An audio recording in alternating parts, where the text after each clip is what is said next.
Commander Zethkar flexed his four muscular arms as he stepped onto the orbital platform. Behind him, the elite strike force of the Galactic Coalition represented the finest warriors from 12 different species.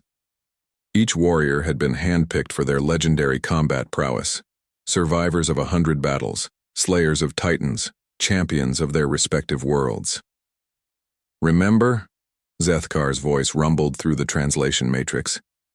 "These humans have somehow repelled 3 of our expeditionary forces. Do not underestimate them simply because they appear weak." The Vraxian berserker Krog slammed his massive fists together, creating sparks from his biometallic knuckles. Weak or not, they die today. Beside him, the serpentine Nexthal coiled her razor-tipped tail. "My venom has never failed to fell an enemy. These humans will be no different." The Coalition had been stunned when the small blue planet called. Earth had not only refused to submit to galactic authority, but had actually destroyed their fleets.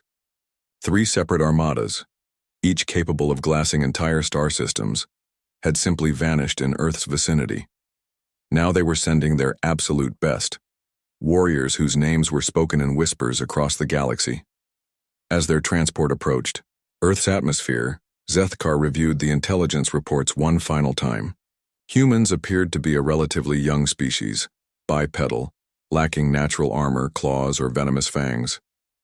Their technology seemed adequate, but unremarkable.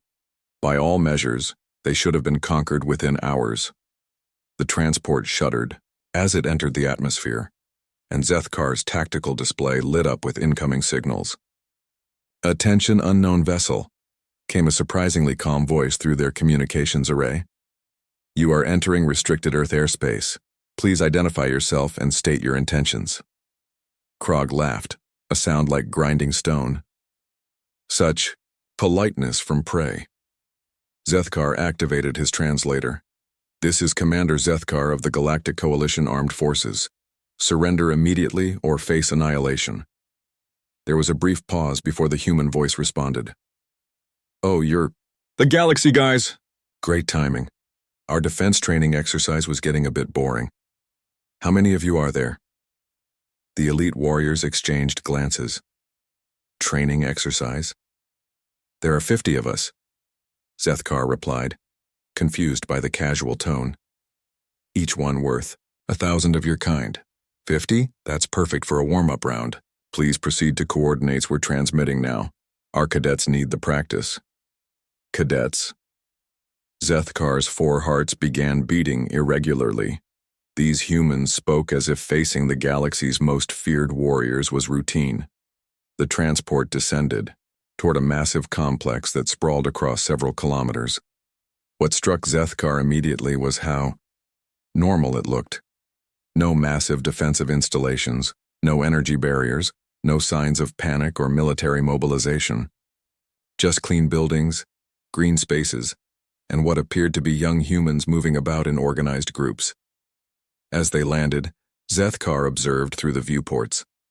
The humans gathering to meet them appeared impossibly young and relaxed. Many were laughing and talking casually. Some were stretching their limbs in what looked like preparation for exercise. "Sir," reported his sensor operator, "I'm reading approximately 200 humans approaching our position. Their ages appear to range from 16 to 22 Earth years." "Children?" Nexthal hissed. "They send children against us?" A new voice crackled through their communications, older, more authoritative. "Coalition Forces, this is Colonel Sarah Martinez, Earth Defense Training Academy. Welcome to what we call Live Fire Exercise Day. My students are excited to test their skills against real opponents. Don't worry, we'll try to keep most of you alive for study purposes." The transport's ramp lowered with a hydraulic hiss. Zethkar led his warriors out, weapons ready, expecting to face Earth's greatest champions. Instead, he found himself looking at a group of young humans in simple training uniforms. They carried basic energy weapons and wore minimal protective gear. A young human female stepped forward, her blonde hair tied back in a practical ponytail. "Hi there, I'm Cadet Captain Lisa Chen. Thanks for volunteering for our final exam."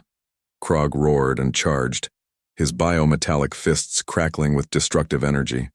The human girl didn't even flinch. She simply sidestepped at the last moment and delivered what looked like a casual tap to the back of his massive neck. The Vraxian berserker, slayer of the demon kings of Altair, collapsed unconscious. "Nice form, Chen," called one of her classmates. "Remember to pull your punches. We want them functional for the post-exercise interviews." Chaos erupted as the Coalition's elite warriors attacked en masse. What followed defied everything Zethkar thought he knew about combat. The human cadets moved like liquid lightning, their young faces showing no fear, only intense concentration and occasional flashes of delight when they executed a particularly clever maneuver. Nexthul's legendary speed meant nothing when her human opponent seemed to predict her every move. The Serpentine warrior's deadly venom proved ineffective against the human's strange biology, while a teenager's casual backhand sent her crashing through a reinforcement barrier designed to stop Starship-grade weapons. One by one, the galaxy's finest warriors fell, not to Earth's champions or legendary heroes, but to students barely out of their teens, who treated the battle like an interesting puzzle to solve. As Zethkar found himself flat on his back, staring up at a smiling human boy who couldn't have been older than 19, he gasped out a question. "How?" The boy shrugged cheerfully. "Earth's kind of a rough neighborhood. We've been fighting each other for thousands of years just to stay sharp. Plus our gravity's really heavy, our weather's crazy unpredictable, and pretty much everything here wants to kill us. We have to train hard just to survive childhood." "But you're so young," Zethkar wheezed. "Oh, we're just cadets," the boy explained helpfully. "Wait until you meet our actual military. They're scary."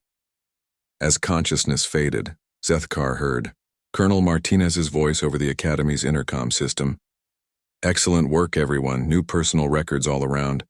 Now, who wants to explain to our guest why challenging a Death World species to single combat might not have been their best strategic decision?" The last thing he heard before everything went dark was the sound of young human laughter, not cruel or mocking, but genuinely amused, as if the galaxy's most feared warriors had just provided them with an entertaining afternoon workout. When he eventually woke up in the Academy's medical bay, Zethkar would learn that this was exactly what had happened.